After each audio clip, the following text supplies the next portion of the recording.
आज पसमानदा मुस्लिम महाज के प्रदेश कार्यालय में बैठक थी। बैठक का मुद्दा क्या था?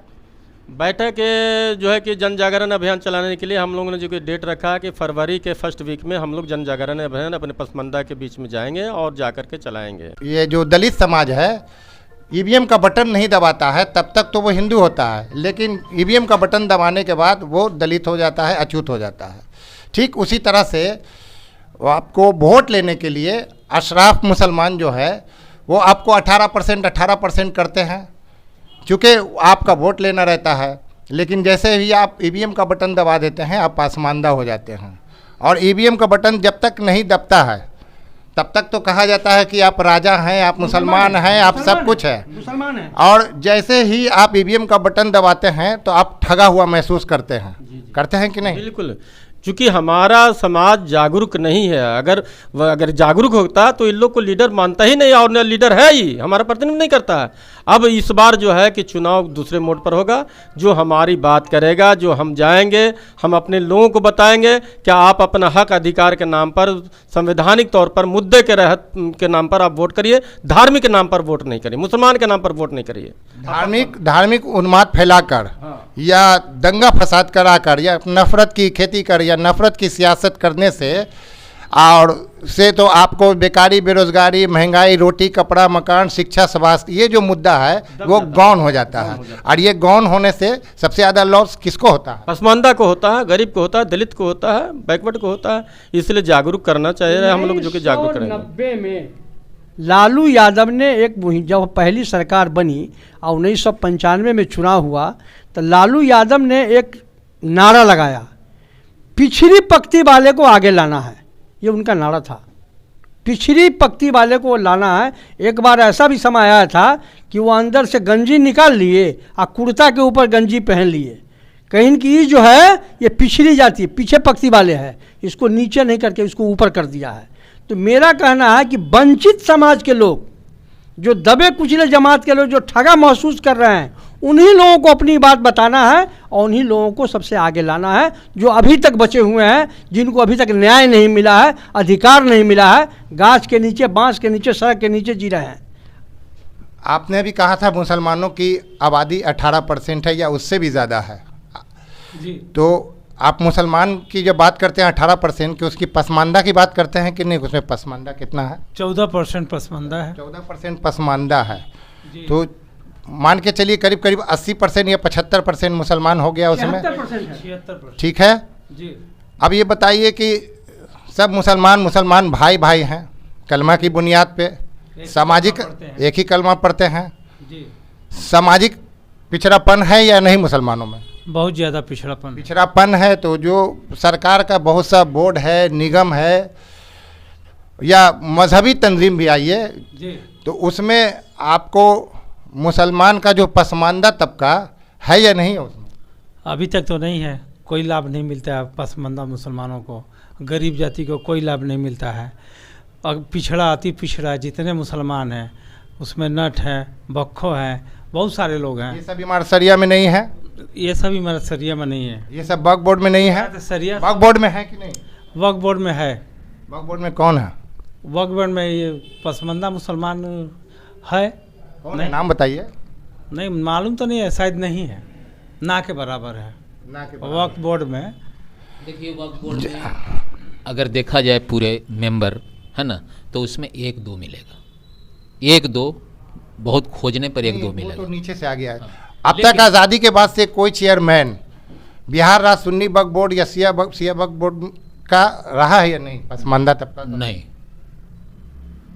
हाँ भैया, वक्फ बोर्ड से तो पसमानदा को, दलित को कोई फ़ायदा ही नहीं है। वक्फ बोर्ड में अगर चेयरमैन ही हमारा न रहेगा तो हमारा प्रतिनिधित्व कौन करेगा?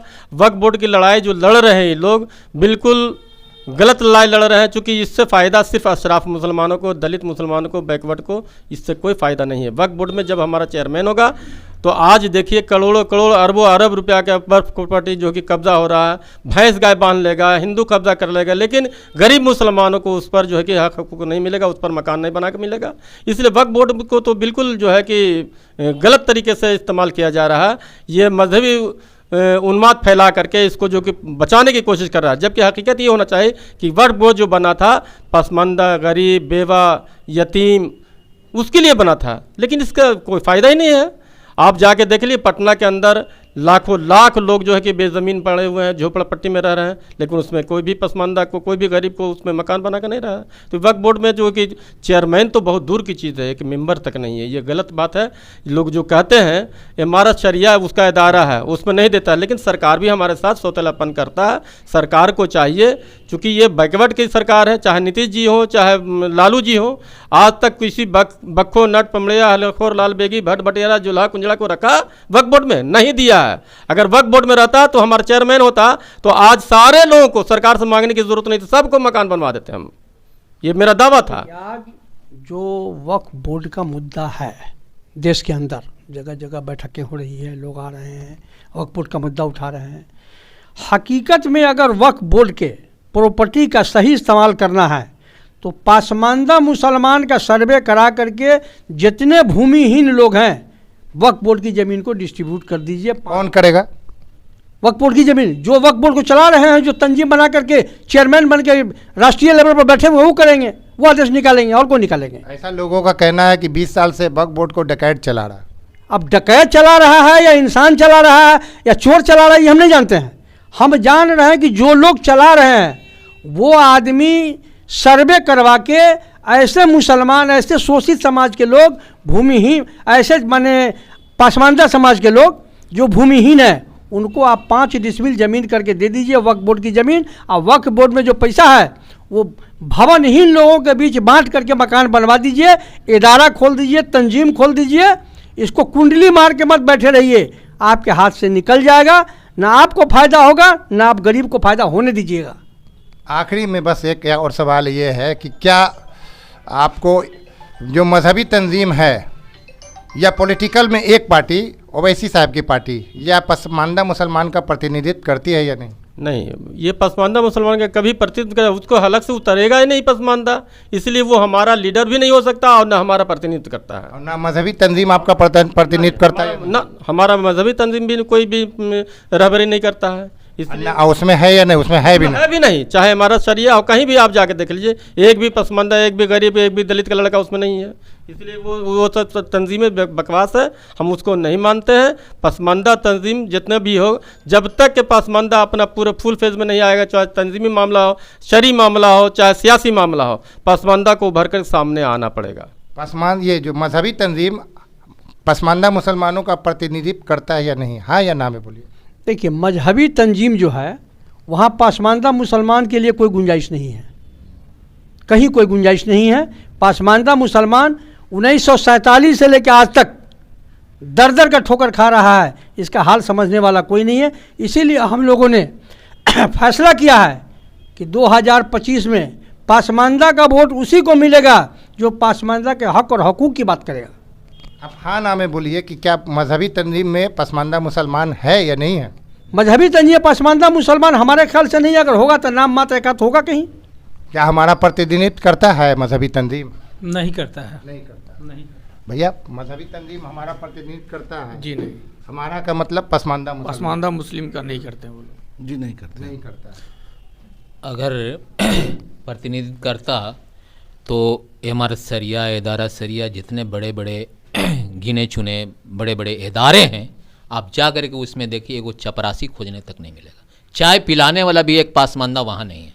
यहाँ तक कि वहाँ जो स्टाफ बैठा हुआ है A to Z वो वही लोग, सारे के सारे वही लोग हैं, एक नहीं मिलेगा। 4% में आज 14% में एक भी नहीं है, तो सारे कब्जा करके तो वही लोग बैठे हैं, तो हम लोग क्या करेंगे? अंत में एक सवाल और, सिर्फ हाँ या ना में जवाब दीजिएगा, इसके बाद मैं अपनी बातों को विराम दूंगा। ओवैसी साहब को आप अपना नेता, पसमानदा मुसलमान नेता मानता है या नहीं? नहीं।